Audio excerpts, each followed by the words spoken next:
At the end of the day, we're all human. We all make mistakes. Yeah. But not everything has to be put on paper. No, I don't care what skin color you are. I don't care who you choose to love. I don't care what God you worship. I don't care where you were born.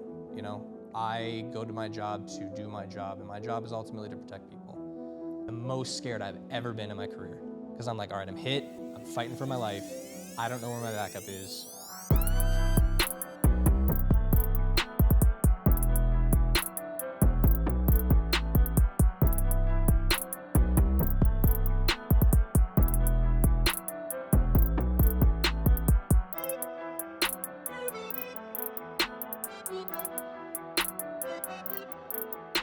Welcome back to the Aegai Police Podcast here with your host, Marlon Marrache. Two special guests. One was a waiter turned cop, and the other one, for whatever reason, decided to get a dishonorable, let me back up, an honorable DD-214. Almost went there. An honorable DD-214 from the United States Air Force. Yep.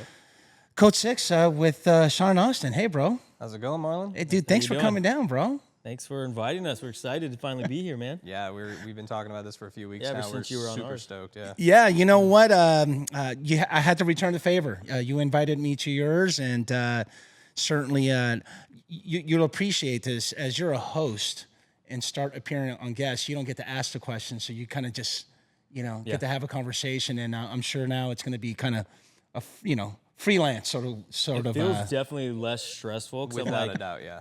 Like, I do obviously want to ask questions and talk, but I'm like, I don't feel as much pressure. Like, I'm going to make sure, like, can I have an hour of asking questions?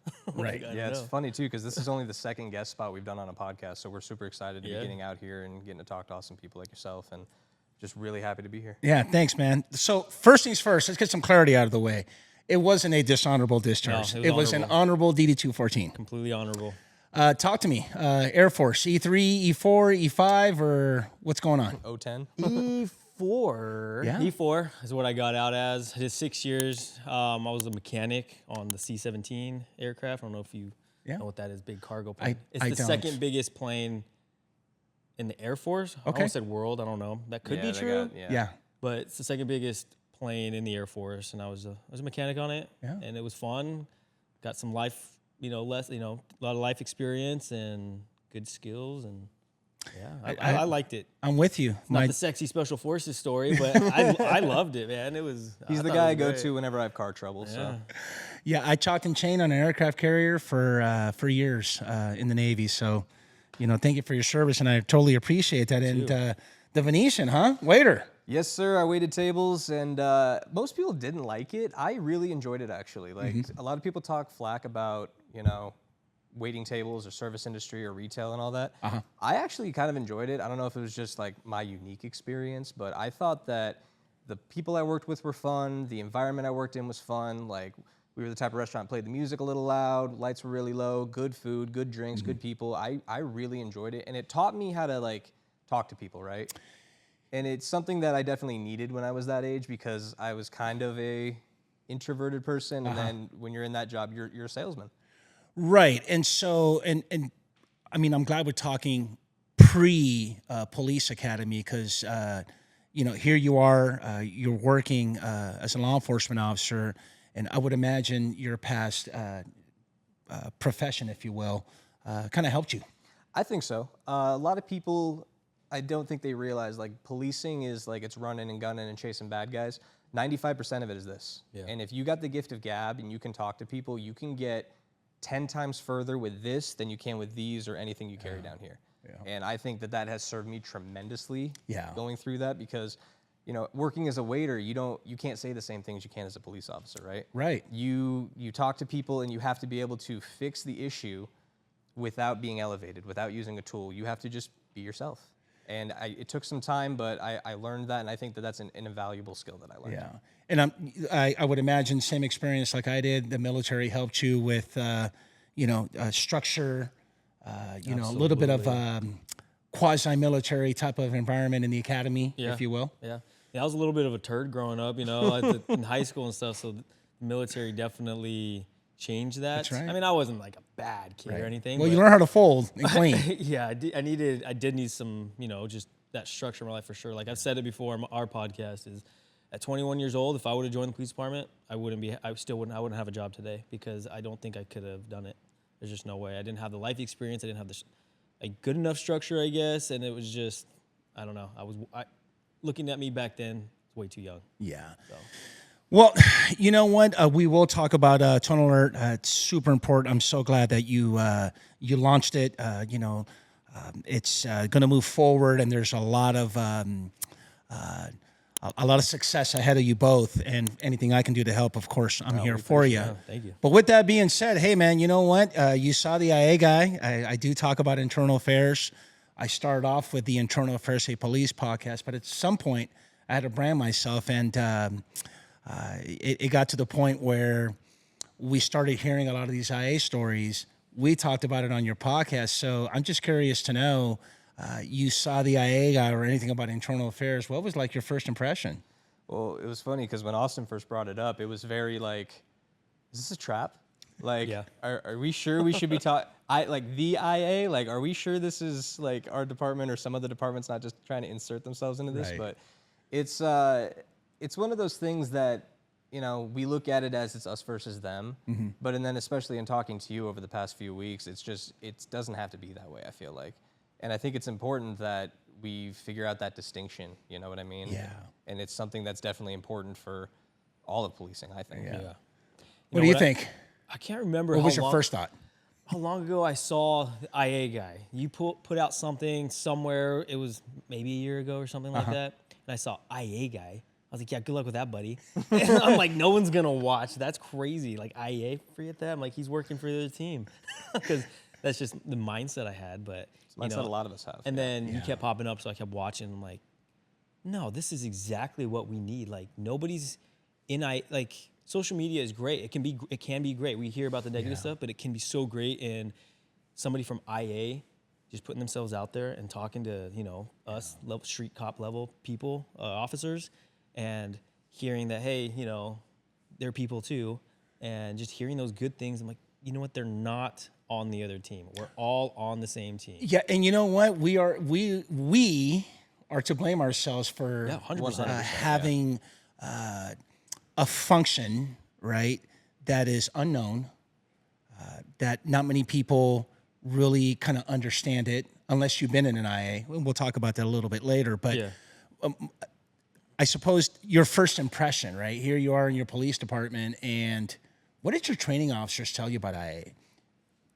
Goose egg. If any. I mean, well, I don't remember anything. Training officer's one thing, academy completely different thing. You're talking about FTO. Well, I always do ask my guests about the academy, but I've gotten to get the sense that not many internal affairs entities, right, or personnel comes into the academy and says, hey, this is I'm from internal affairs. Let me tell you what we do, or duty responsibilities, do's and don'ts, pros and cons. Yeah. Did that happen in the academy? Not that I can remember. That didn't happen. Yeah. I mean, I think there was a brief little PowerPoint slide that was, 10 slides about, hey, we have an IA department, and it's like, yeah, everyone does. This is what they do. But then specifically getting into like field training and FTO, like it's always us versus them. IA is the bad guy. The old saying, not today, IA, right? Yeah. Like that, I can't tell you how many times I heard that in training. Yeah. It's a pervasive mindset that constantly is getting pushed. And I mean, in my personal experiences, it wasn't as bad as I thought it was going to be, right? I don't know if that's TV or social media or just bias but I mean, ultimately, it's just, it has that bad connotation. It's culture, I'm sure, in the police department. All the old salt dogs out there that tell you, IA's out to get you.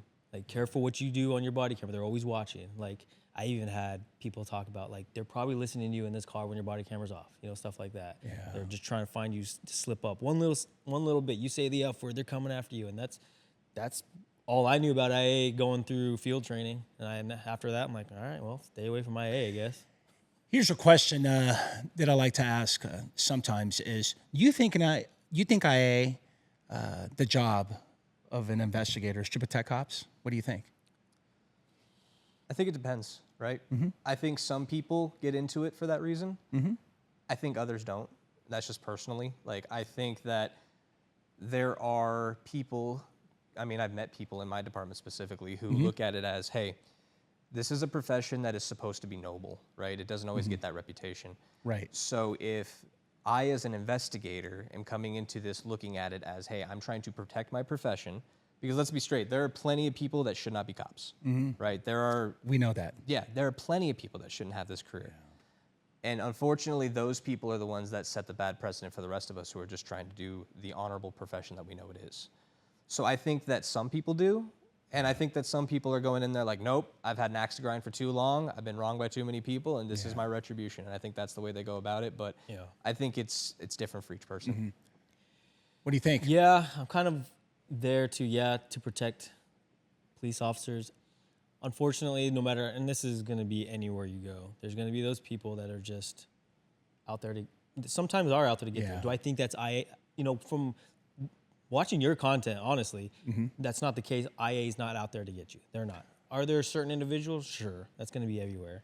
Yeah. But yeah, I do believe they are. And I mean, it could be to a point where you're doing something. For example, if you're doing something you don't even realize it's, I guess, technically wrong against policy. Yeah. IA is there to protect you. Like, hey, this is wrong. Yeah. You can't be doing this. Whether now we're going to send you through remedial training, whatever. And I guess it all falls on the IA investigator to how they handle that, how they approach the officer. If they come at you like, you're a piece of crap because you're doing this, how dare you, blah, blah, blah, you're going to go through punishment. Or, hey, man, this is not the right way to do it. Here's some remedial training, and we're going to save your career here. Yeah, interesting point. I would imagine, and again, I just get a consensus of all the guests that I've had thus far that it's kind of like, we're here to protect good cops from bad apples. But can we all agree that let's, social media, audience, there isn't that many bad apples. I mean, if we're, what we're really talking about is a very, very small fraction of the population. I'm talking like 0.0001%. Yeah. I mean, take a major police department like LAPD or the sheriff's department. People that you see get in trouble is very minimal. What do you think? I think that, and it's like I've said on our show before too, it comes down to we're people, right? You have bad police officers, sure. You have bad doctors. You have bad teachers who do horrible things to children. You have bad grocery store clerks who beat their wives when they get home. You have bad people everywhere. It doesn't matter what profession you're in. And we're not immune from that just because we're police officers. Now, my perspective on it is that if you are that type of person who's doing those kind of things, this isn't the job for you, and you should be trying to do something else. But I firmly believe that people in general will do horrible things to each other because we've been doing that since the dawn of man. Right. And it's not going to stop now just because we're in 2025 and we have cell phones and Facebook and Instagram, and it just becomes more brought to light. And I think it's important that we make that distinction because, while yes, there are plenty of bad cops out there, there are also plenty of bad doctors and lawyers and teachers and grocery store clerks and car salesmen, and the list goes on and on. Yeah, no, absolutely. Yeah, everybody has their own different experiences, but just coming from my personal experience, I'm going on my 7th year as a patrol officer. I've heard stories of IA. I have. I don't know very many officers that have been screwed over by IA. I don't know any. Yeah. I don't know any. I know officers that have gone through the process, like, I had this complaint or something, and nothing ever happened, and everything's fine, and we're working with them. But those horror stories that your FTO, other senior officers tell you about early on in your career, I've never seen it personally. And on that note, don't you? And I don't want to deviate too much, but don't you hear the stories about, you're a liability, or if you get into a critical incident? Yeah, of course, How about this one? You're going to lose your house. Yes. Right? You're going to lose everything. That's come up more than Have you seen or heard of any officer losing their house due to a critical incident? I've never heard of it or seen it. I've just heard the rumor of you're going to lose your house. I've heard it's happened. I don't know to who. We just scared the shit out of you, don't we? Who's that officer that lost his house? I want to meet him. I don't know. What'd you do? Well, and that's the thing, too, I think you have to look at is, yes, cops get arrested, cops go to jail, cops get sued, whatever. But you need to look at what are the background details of that. Was it justified? Which it seems like most of the time it is, right? Right. If you're violating the Constitution, if you're violating police protocol, if you're violating the law, then you're gonna have consequences. It's the same thing for committing any other crime, so why should it be different for us? Yeah, no, totally. Hey, man, you know what? You're more likely to lose your home in your divorce proceedings than you are in getting in an OIS. So just want to kind of like note that on there. That's a great point, actually. There, yeah. That's actually a great point. Well, especially since divorce is so high in our profession. So. Exactly. Something I know it's got to be definitely over 50%, but that's a whole different conversation. Let me ask you this: if you're in a room full of sergeants right now, you're at the podium and you have all these sergeants in front of you, they're getting ready to begin their tour or their assignment in internal affairs. What's the one thing you want them to know about that job? I would say don't forget where you started. I think it's important to realize that we've all been the new boot on the beat, right? We've all been that guy who is just starting out, who doesn't know his ass from his elbow, and is just trying to make it to the end of the day. And I think it's important to remember, hey, do I want to be the kind of sergeant or the kind of leader that my troops can look up to and can trust? Or am I going to be the guy that they go, I'm not going to be him? When I promote, that's not the guy I want to be. Yeah. I think it's important to, and in my experience personally, I have had far more sergeants that I wish to emulate than those who I say that's who I'm not going to be. Yeah. And I think it's important to make that distinction and remember that. I'm not saying you have to be everyone's friend, because at some point you have to make those hardline decisions, and you have to be the bad guy sometimes, like being a parent. Yeah. But it's important to remember, like, hey, there are sergeants that I would charge into a burning building, gunshots, I'd charge into Afghanistan with if I had to. And unfortunately, I have sergeants that I wouldn't trust with a butter knife, you know what I mean? It's important to make that distinction of who you are, who you want to be, and how you want your troops to see you. Yeah, Matt kind of stole my answer, but no, my bad. No, I'll just add on to it. Like, I don't forget where you came from. And I don't mean that by like, turn a blind eye to us, just leave us alone because, we're your boys. I don't mean it like that. Like, understand that being on patrol is very hard. It's very hard. Going to these call after call, especially if you're working in a high volume area, high crime area, call after call after call. We understand that, sometimes you're gonna make a mistake. It just happens. Yeah. That's just life. And I want, don't go there thinking, well, everything's gonna be black and white. You screwed up, so here you go. You're done. Yeah. Kind of a thing. Do you think that everything, doesn't it seem, and I guess I'm just thinking about, as you're telling me all this, does everything have to be an IA? No, not everything, no. Do you think that everything is an IA? I think sometimes. I think it depends. Like, sometimes, and again, it gets into that mindset, right? Like, yes, is policy say A, B, and C, and you did D? Like, yeah, technically you violated policy. Here's your IA, here's your complaint, here's your SOC, whatever you call it. Right. But does it need to be? I don't think so. Especially if you can explain why you did D. Yeah. And it's a good articulation of why. And as long as you're acting ethically, lawfully, morally, check all the boxes there, most things can be explained and be like, hey, let's not do that next time. Let's figure out some other options you can do, because at the end of the day, we're all human. We all make mistakes. Yeah. But not everything has to be put on paper. No, yeah, it's but we do it to ourselves a lot, and I say that loosely. It doesn't happen with every agency. Some agencies have like an inquiry. Hey, you know what? Yes, I understand. This is kind of like a violation of policy. Maybe it isn't. Doesn't necessarily rise to the level of misconduct. And just going to have a counseling session to say, hey, you know what? You made this mistake. Just learn from it and move on. But for whatever reason, we like to cut paper sometimes. Yeah, I think, and I might be incorrect in my assumption on this, but it feels like, when we sometimes use that adage, like, I can't do nothing. Like, I can't just ignore everything. And it seems like it's almost like a stat game at some point. Like, well, out of so many incidents, we have to have so many that rise to this. I'm not saying that happens. Right. But it's like, like, you can't go through your entire shift if you pull over 15, 25 cars and like, really, you didn't find anything? You didn't write one ticket? You did, like, I'm not a big ticket guy, but it's like, at some point I feel like they look at it as you can't come in empty-handed. Yeah. Would you agree with me, quote unquote, the punishment's not the penalty, the punishment is the process?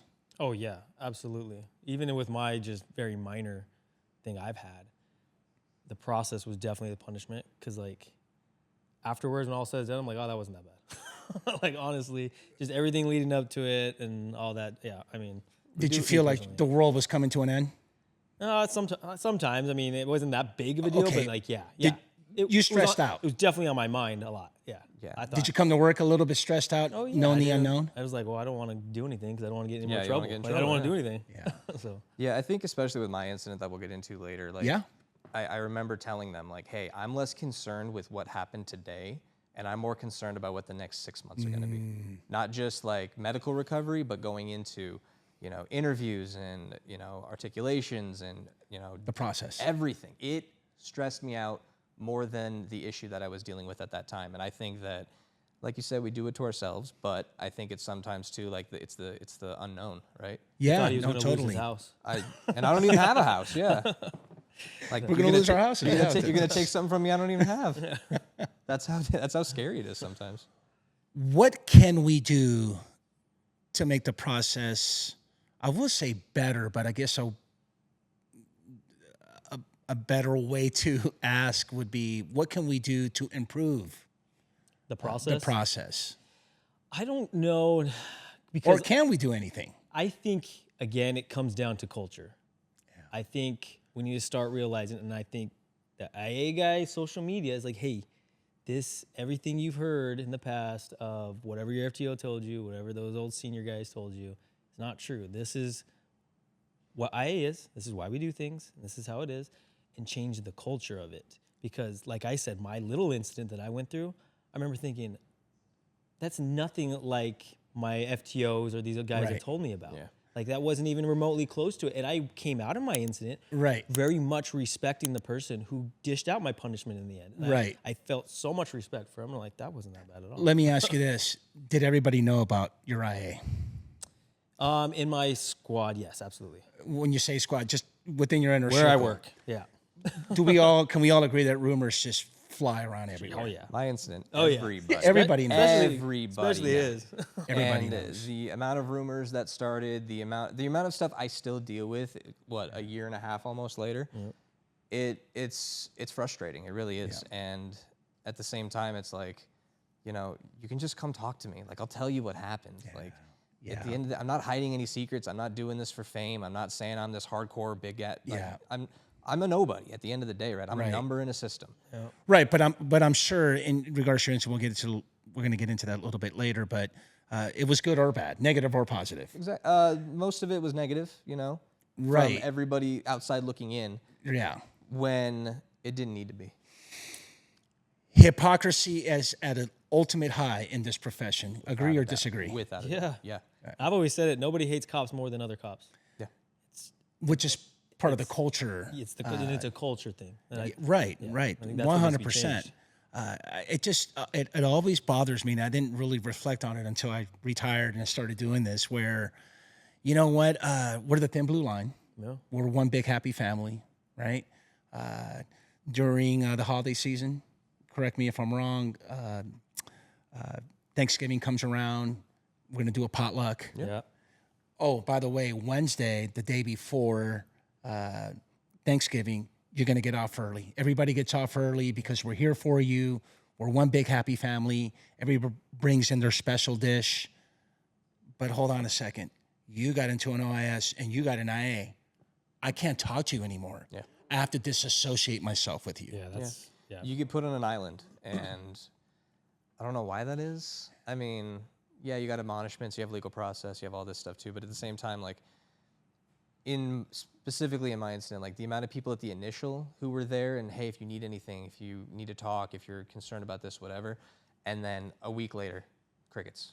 Everyone's gone. Yep. Except for a very small subset of people, I don't know why we do that, right? Yeah.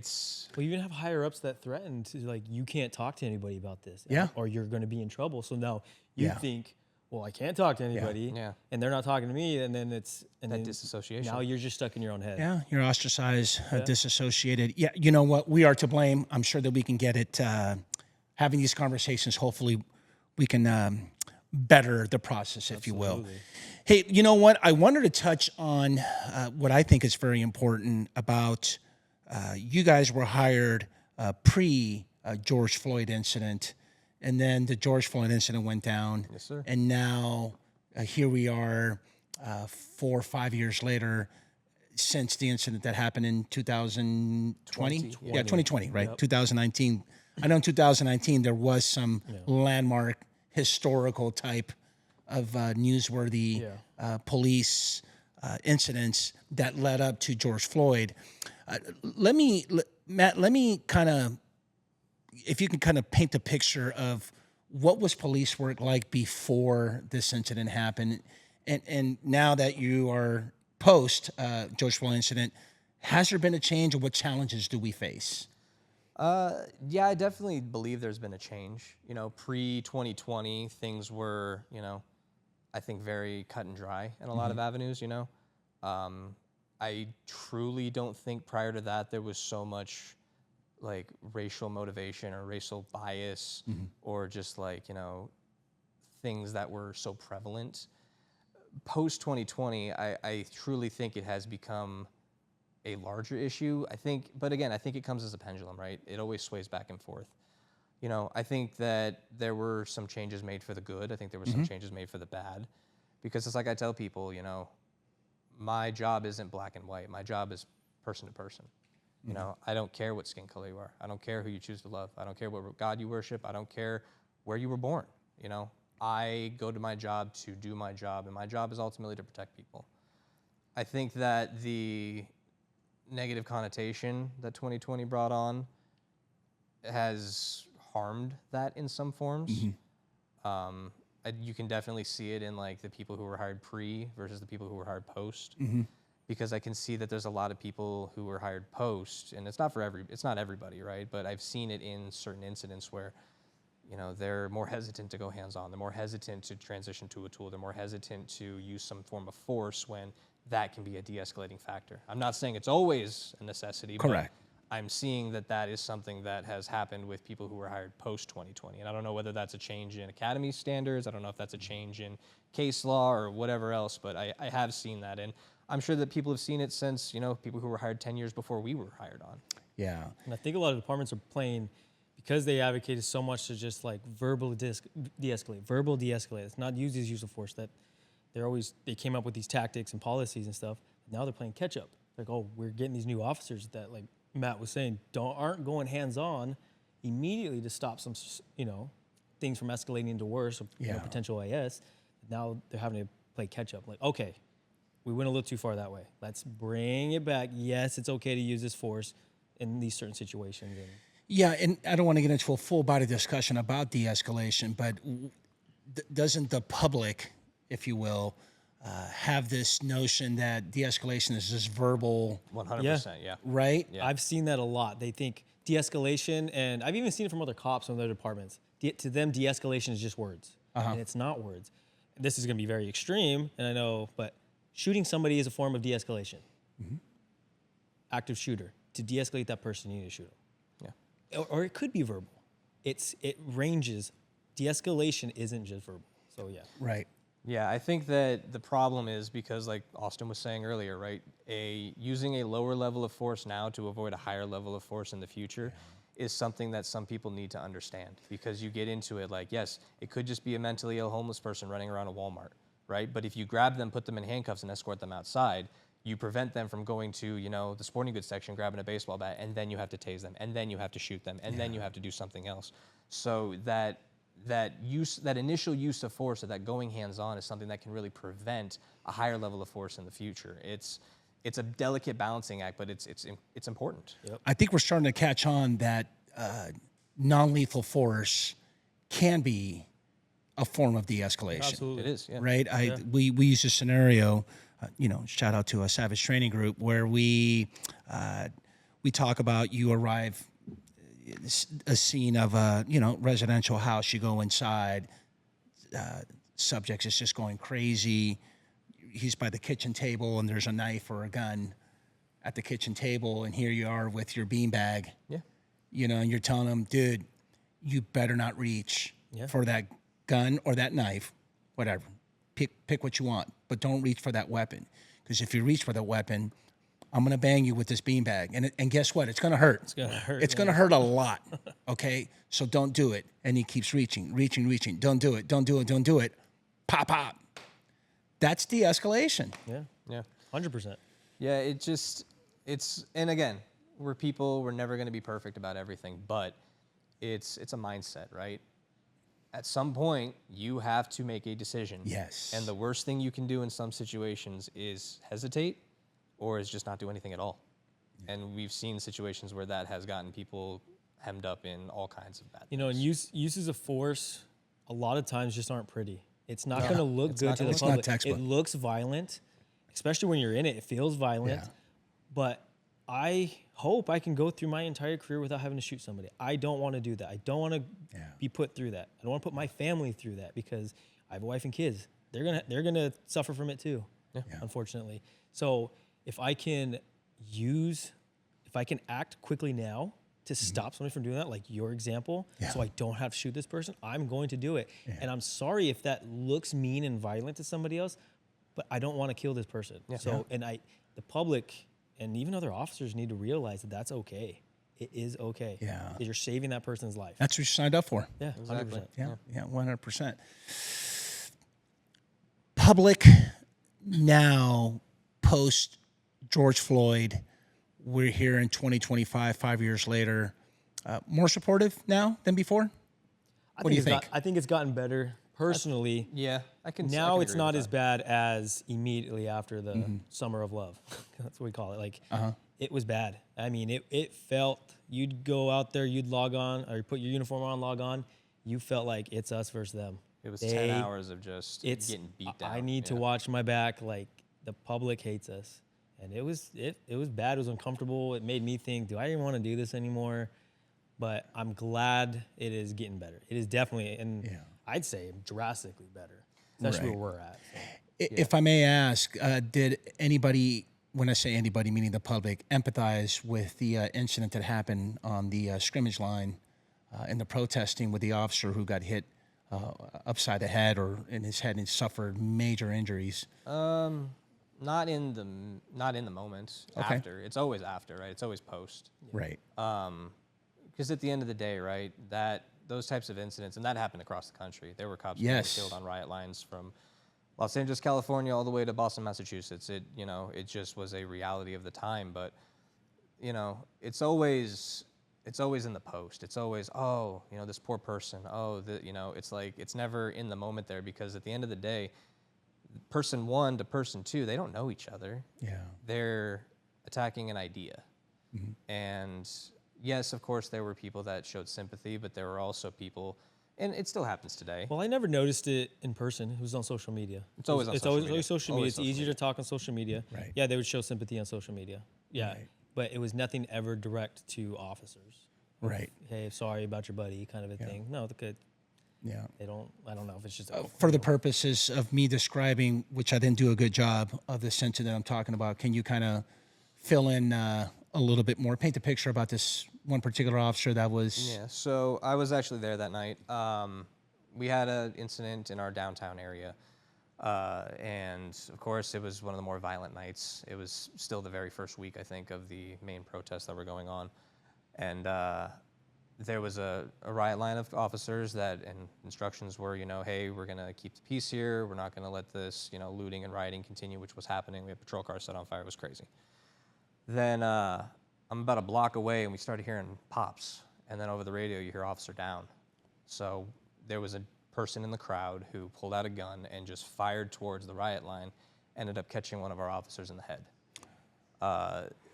At that point, when I heard that and all the radio traffic that was going on, I thought he was dead. It was just, chaos. It was absolute insanity. I've never seen something more chaotic in my life. That officer ended up surviving by the grace of God. Divine intervention. Yep. I've talked to countless people who were on that scene, and they said they have no earthly idea how this guy survived. And even still to this day, I don't know. But he's one of the hardest fighters I think our department has ever seen, and he's just a hard charger of an individual.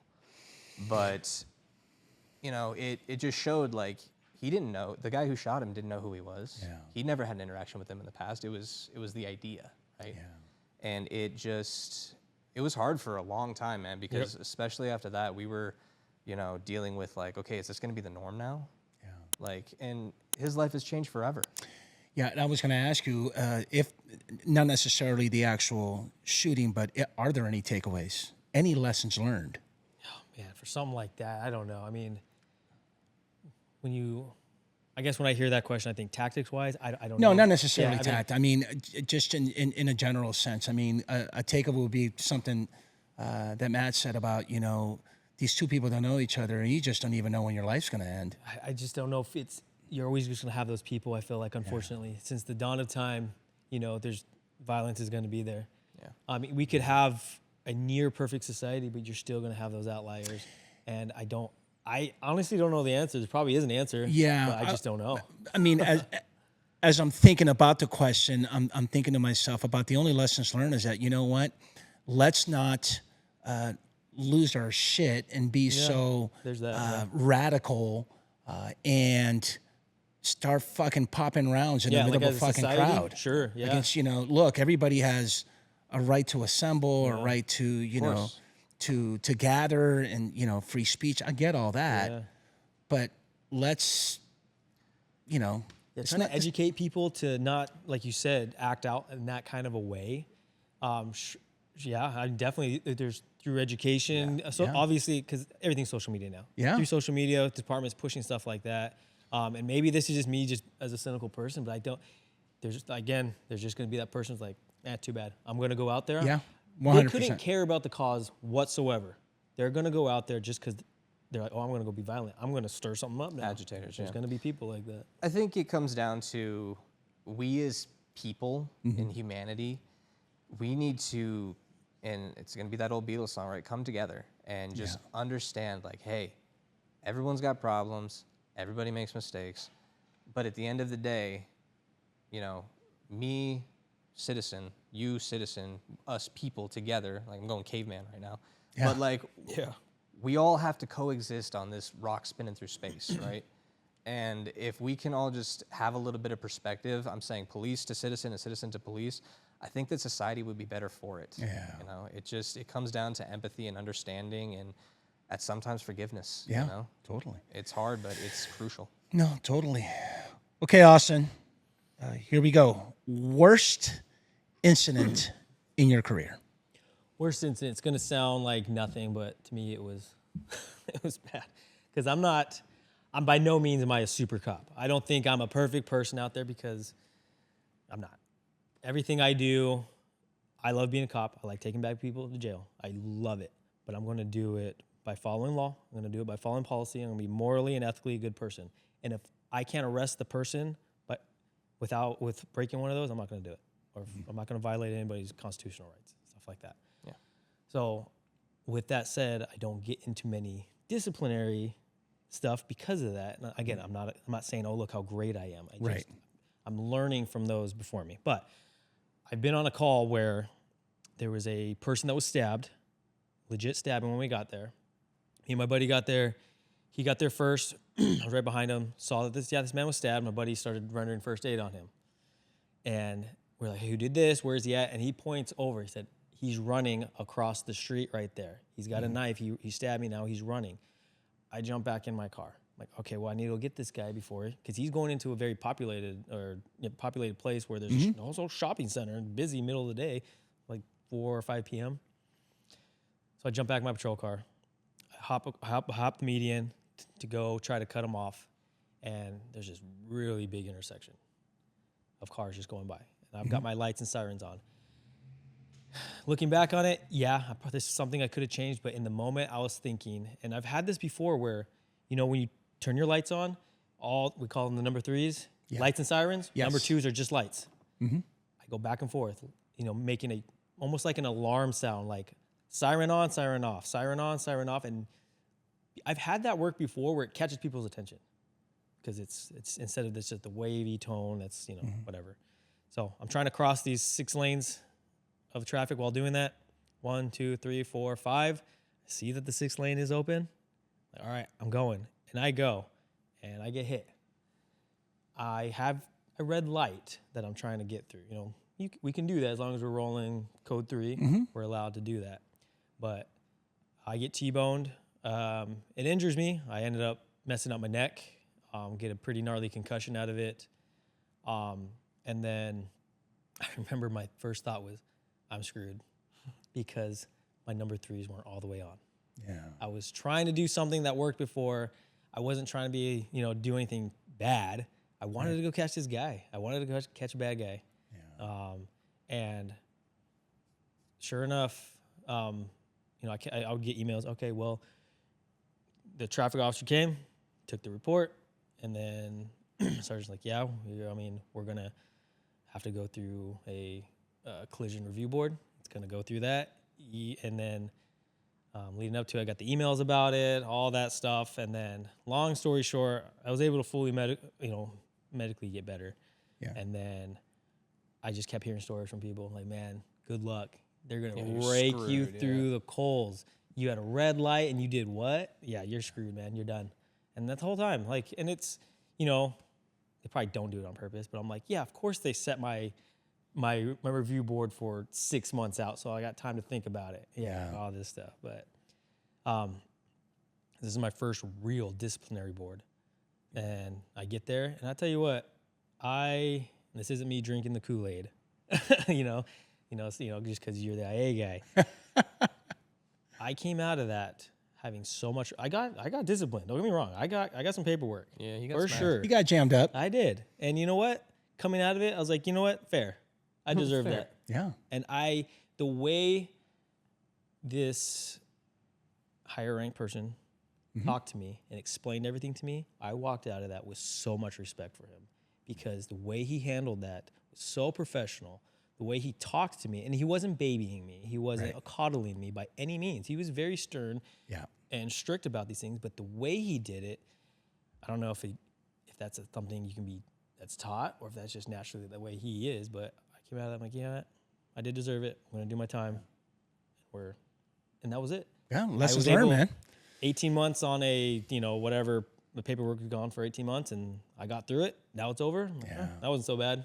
Nothing compared to Matt here. Yeah, we're getting into that. It's interesting you say that, because, getting into a TC has got to be the worst ever in terms of, something that happens to you. And I hated that. My first thought was, man, I'm going to be in so much trouble. Yeah. I hated that because I did, man. I got a gnarly concussion. My neck was killing me, but I was like, man, I wish it would have just knocked me out so I wouldn't have to think about this.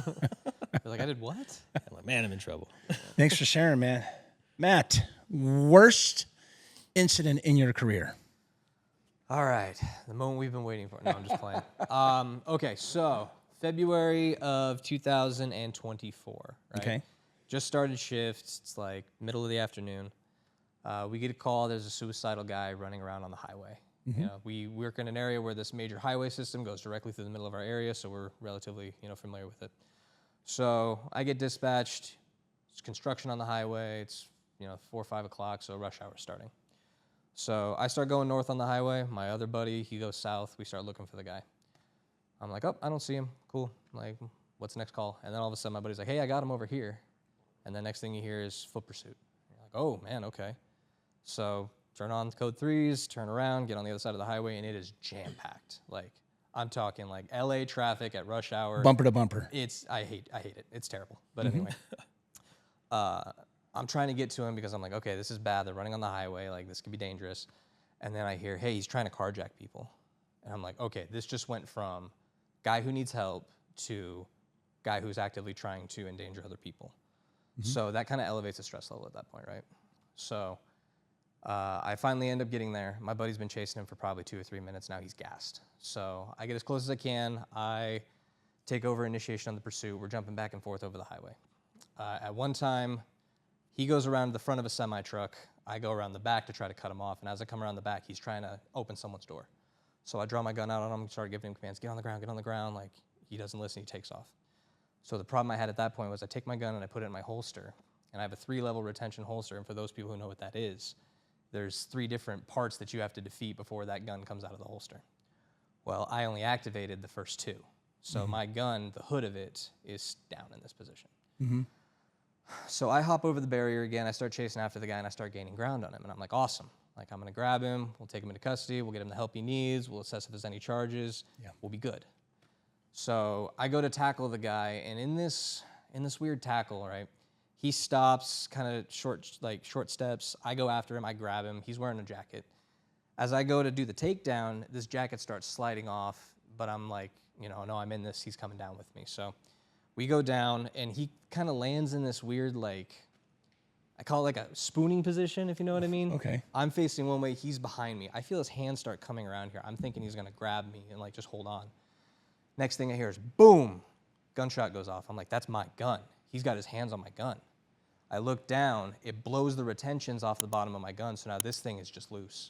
So I reach down, I grab my gun, we're still fighting over it. I'm trying to throw it back in the holster, hoping that the retentions activate. I didn't know they were shot off.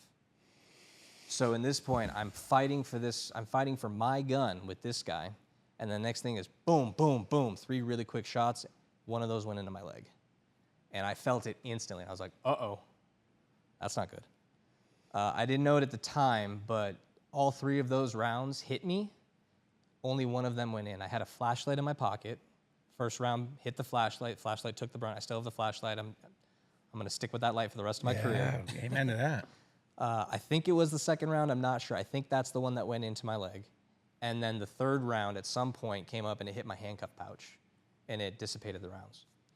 So I'm like, okay, shoot, I'm shot. That's not good. I'm like, I don't want that to happen again. So I grab the gun as we're fighting over and I throw it into the air and I grab onto the magazine, or not the magazine, the barrel, the slide basically. Mm-hmm. My hands were a little too close to the barrel too, so that was kind of bad in hindsight. But basically, he fires off one more round, but I'm holding onto the slide and it doesn't eject. I don't know it at that point. I'm still fighting for my life. I'm thinking, all right, if I can turn this gun toward him, I can shoot him or whatever. And so I'm like, oh man, like this is really bad. Like the most scared I've ever been in my career. Because I'm like, all right, I'm hit. I'm fighting for my life. I don't know where my backup is. Like this is the worst spot I could be in. I'm on the highway. I don't know if a car is going to come and run us both over. It was like the worst minute and a half of my life.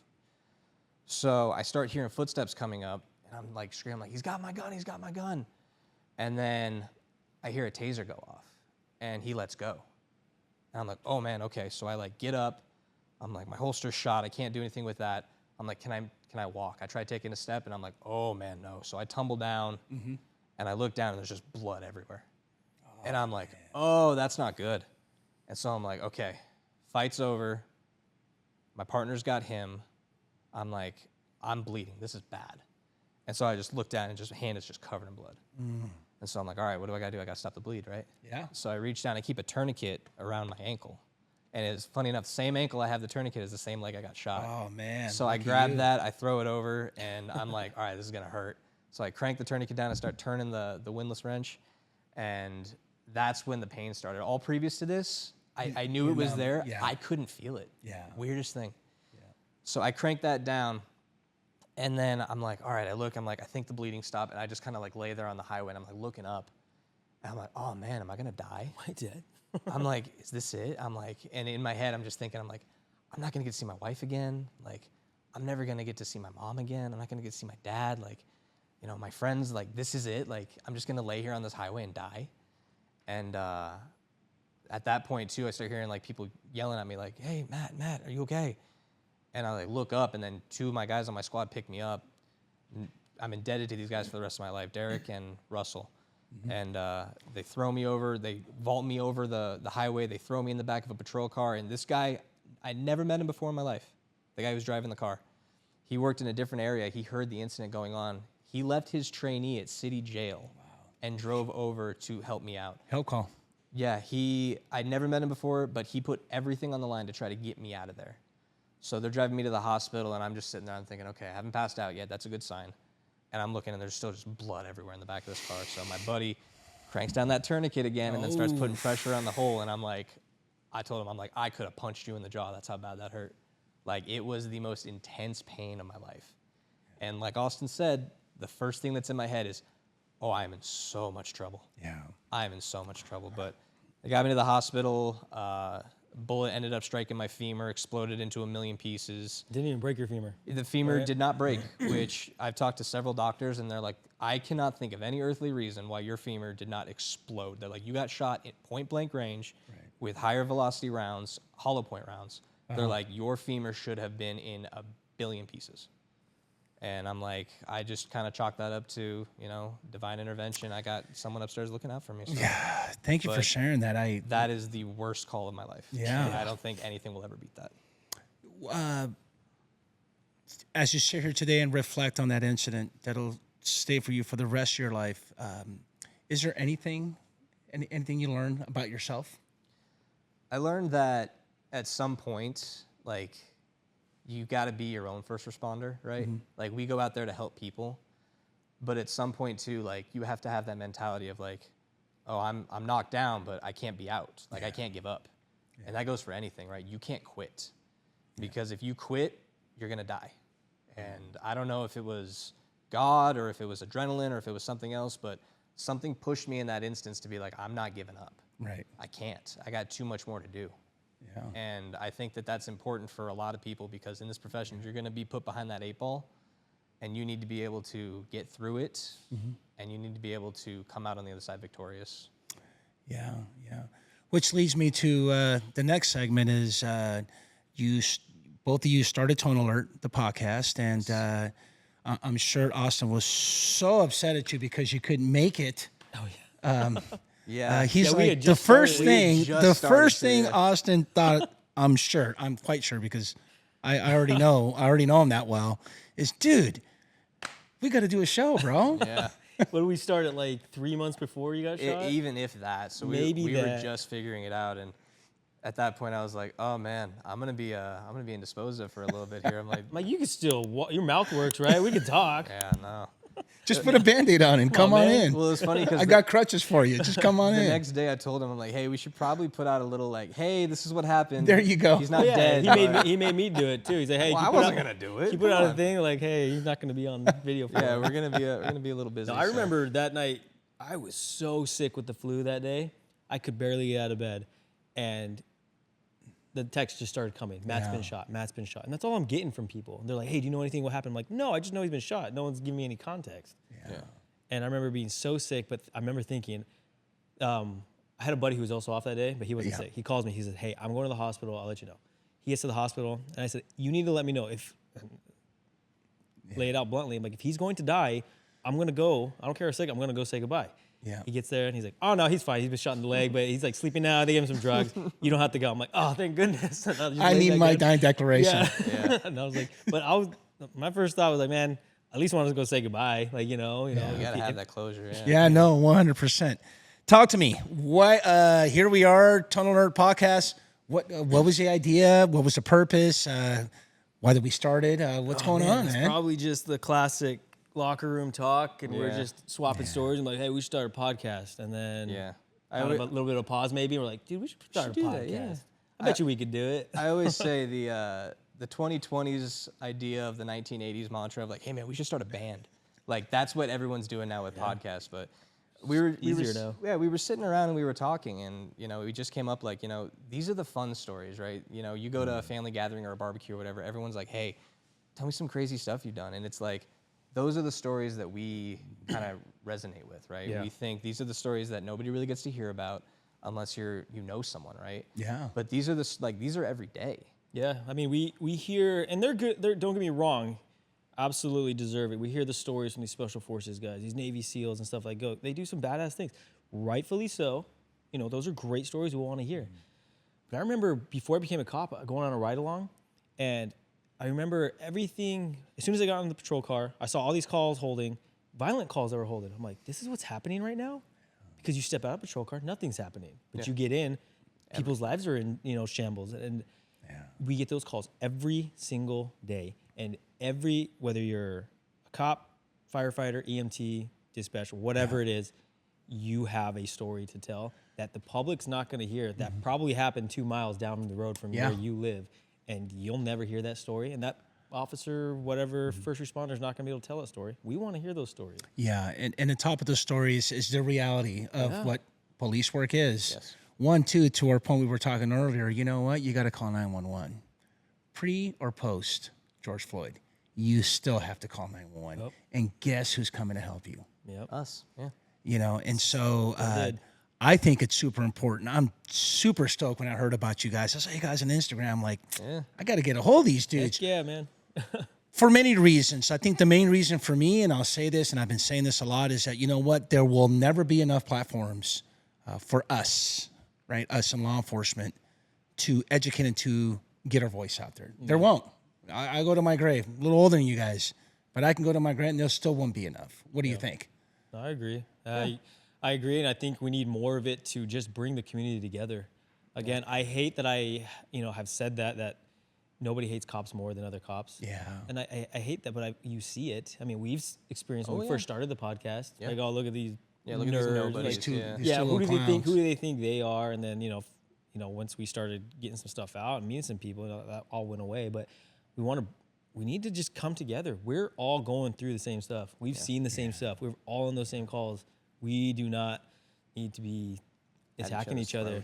People on the scrimmage lines, they attacked us enough, man. We don't need to do to each other. But correct me if I'm wrong, but my thinking is that you also encourage and motivate those that want to become cops. Oh, yeah. You get a lot of that in your podcast as well, meaning, hey, you know what? You're telling about these locker room stories. Yeah.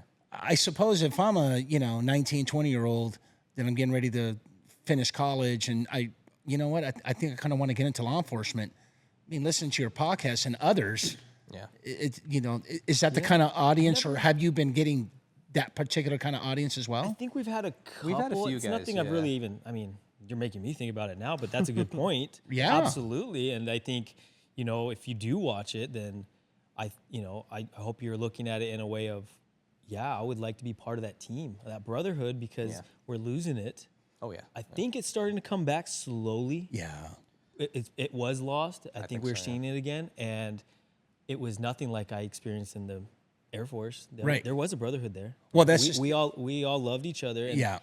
I want, if you're thinking of becoming a cop, firefighter, EMT, hey, we're on the same team, man, and we would love to have you as long as, like I said, you're going to be a good person.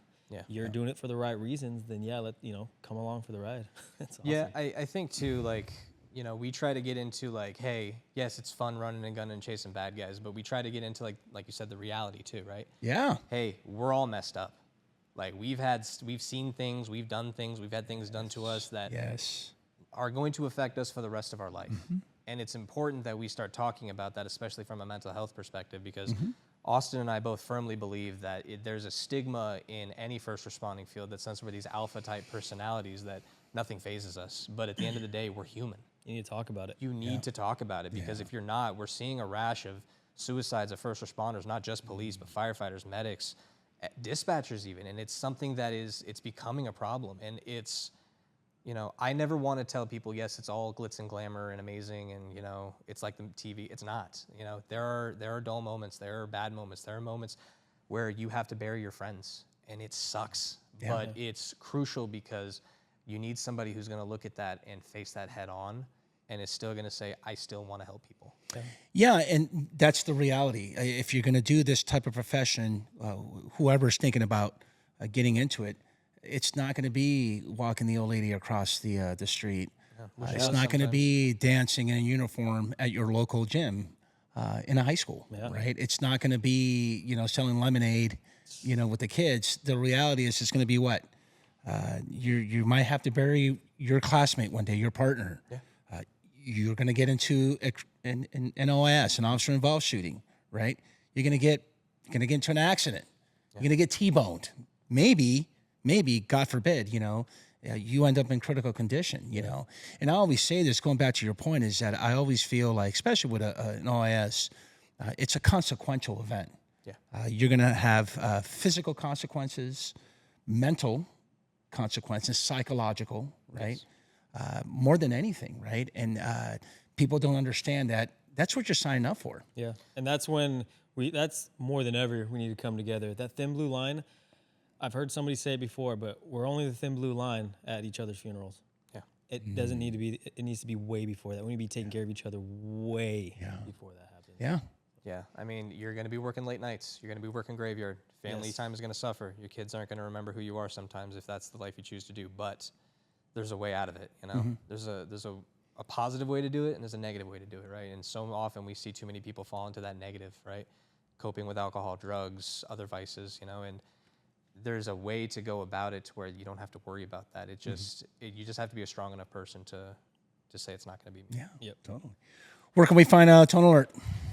Instagram and YouTube and Spotify. Yes, we're working on Apple Podcasts and we're working on some other platforms, but we probably just got too, bro. I'm saying we probably just got convinced to go to TikTok. Yeah, I'll bite the bullet and probably do that because I run the social medias. But I'll do it. Well, look, we're coming towards the end of this awesome conversation that we've had. I really appreciate you guys coming down. Thank you for having us. You know what? I'm going to leave the floor up to you. I'll go with you first, Austin. Any advice that you have for anyone? We just kind of touched it, but anyone that wants to come on to be a cop, what kind of advice do you have, bro? Yeah, kind of like what I already just said. Do it. Make sure you're doing it for the right reasons. Me, I love the Constitution. I love this country. In the end, that's what matters the most. I love catching bad guys, and you should too. We should be putting bad guys in jail, but we need to be doing it the right way. You need to be, like I said before, you need to follow law. You need to follow the policies. You need to be morally and ethically a good person every day. Strive to be when you put on that uniform.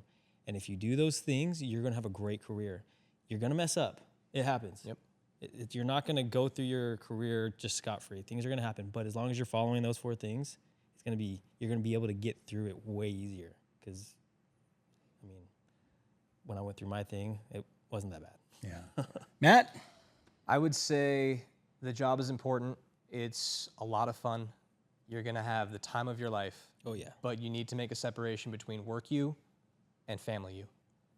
I've had Austin tell it to me, a bunch of my other friends too who have kids. The second you retire from this job, the department's going to forget all about you. They're going to forget every arrest you made.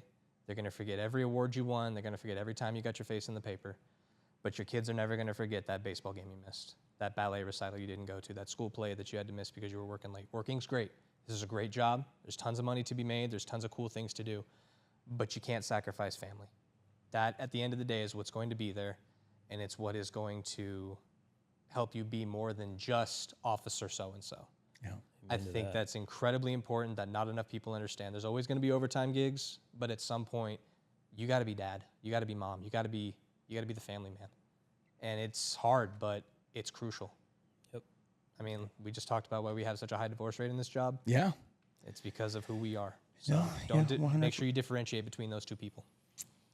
Thank you again. I can't say it enough. The connection to have youngsters doing the job and just keep moving forward. You need anything from me, I'm always here for you both. And we're going to wrap it up, man.